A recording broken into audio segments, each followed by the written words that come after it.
Man Dildora Sabirovna, vrach, dermatolog, meditsinskiy kosmetologman.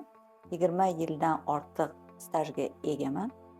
Man o'zi izначально man pediatr bo'lganman. Man Sanpini bitirganman 96-yil.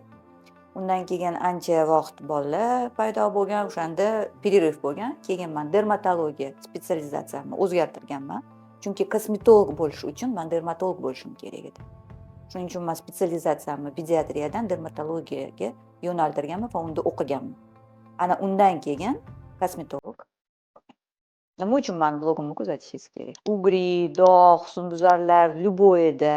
Agar katta husnbuzarlar bo'lsa, уже man davolamayman. U yerda balki xirurgik muolaja kerak bo'lishi mumkin. Unda уже dermatolog o'sha xirurglarga yuboraman.